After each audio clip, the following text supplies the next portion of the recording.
नमस्कार, मैं हूँ सीए काजल गर्ग और आज हम बात करने वाले हैं एक नए नवेले आईपीओ के बारे में, ओम पावर ट्रांसमिशन। तो सवाल सीधा सा है, क्या ये आईपीओ आपके पोर्टफोलियो को जबरदस्त करंट देगा या फिर देगा एक 440 वोल्ट का झटका? चलिए इसका पूरा पोस्टमार्टम करते हैं। तो कंफ्यूजन तो है ना, कि इसमें पैसा लगाएं या नहीं। देखिए, आईपीओ 9 से 13 अप्रैल तक खुला है और मार्केट में इसकी चर्चा भी खूब हो रही है। तो चलिए इसके सारे हाई वोल्टेज डिटेल्स चेक कर लेते हैं ताकि फैसला लेना आसान हो जाए। तो सबसे पहले ये कंपनी है क्या? ये है ओम पावर ट्रांसमिशन। अहमदाबाद की कंपनी है और ये ईपीसी सेक्टर में काम करती है। ईपीसी यानी इंजीनियरिंग, प्रोक्योरमेंट और कंस्ट्रक्शन। आसान भाषा में ये लोग पावर ट्रांसमिशन लाइंस और सब स्टेशंस का A to Z काम देखते हैं, डिजाइन से लेकर बनाने तक। और हाँ, इस फील्ड में 14 साल से ज्यादा का एक्सपीरियंस भी है इनके पास। ओके, तो सीधे नंबर्स पे आते हैं। एक शेयर का प्राइस बैंड रखा गया है 166 से 175 रुपए के बीच। और अगर कोई सोच रहा है कि अप्लाई करना है तो कम से कम कितना पैसा लगेगा, तो एक लॉट के लिए लगाने होंगे 14,875 रुपए। इसमें आपको मिलेंगे 85 शेयर्स। कंपनी इस आईपीओ से मार्केट से कुल 150.06 करोड़ रुपए उठाने का प्लान कर रही है। और अब सबसे जरूरी तारीख, लिस्टिंग कब होगी? 17 अप्रैल को। जी हाँ, एनएसई और बीएसई दोनों पर यह लिस्ट हो जाएगा, तो कैलेंडर में रिमाइंडर लगा लीजिए। चलिए अब देखते हैं इस आईपीओ के ग्रीन फ्लैग्स, मतलब ऐसी क्या खास बातें हैं जो इसे अट्रैक्टिव बना रही हैं। आखिर इसमें इन्वेस्ट करने की वजह क्या हो सकती है? सबसे पहली और सबसे सॉलिड बात, कंपनी की ऑर्डर बुक। देखिए, इनके पास अभी 744.60 करोड़ रुपए के प्रोजेक्ट्स हाथ में हैं। टोटल 58 प्रोजेक्ट्स जो अभी चल रहे हैं। इसका सीधा सा मतलब है कि आने वाले टाइम के लिए कंपनी की कमाई यानी रेवेन्यू काफी हद तक सिक्योर है, फ्यूचर विजिबिलिटी स्ट्रांग है। और अब जरा प्रॉफिट पर नजर डालिए। वाओ, जबरदस्त जंप है यहाँ।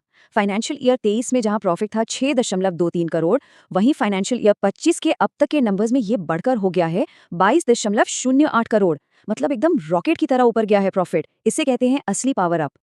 अब इन नंबर्स को देखिए, ये बताते हैं कि कंपनी पैसा यूज करने में कितनी स्मार्ट है। ROE है 35.83% और ROCE है 41.76%। अब कोई सोचेगा ये क्या है, तो सिंपल शब्दों में कंपनी अपने लगाए हुए हर 100 रुपए पर 41 रुपए से ज्यादा कमा रही है। ये एफिशिएंसी का एक बहुत ही बेहतरीन साइन है, काफी इंप्रेसिव है फॉर श्योर।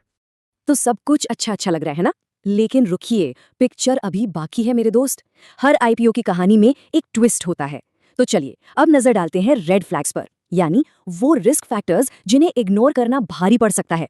और सबसे बड़ा रेड फ्लैग शायद यही है, क्लाइंट कॉन्सेंट्रेशन। आप देखिए, कंपनी की 71.55% से ज्यादा की कमाई सिर्फ एक क्लाइंट से आ रही है, गेटको से।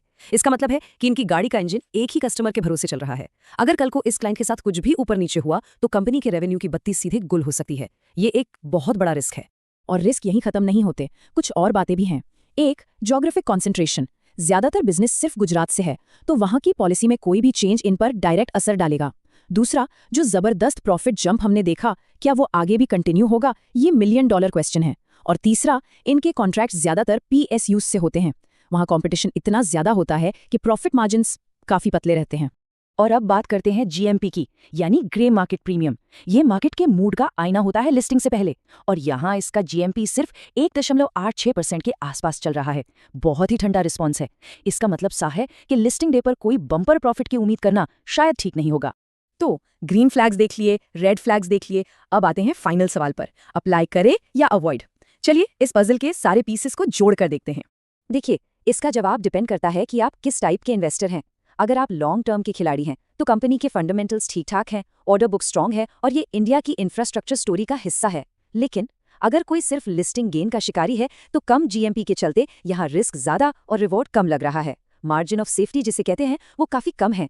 और हाँ, एक जरूरी डिस्क्लेमर, ये पूरा एनालिसिस सिर्फ एजुकेशनल पर्पस के लिए है। पैसा आपका है तो फाइनल डिसीजन भी आपका होना चाहिए अपनी रिसर्च के बाद। मैं आपकी सीए दोस्त हो सकती हूँ पर फाइनेंशियल एडवाइजर नहीं। तो अब आप बताइए, आपका फाइनल कॉल क्या है?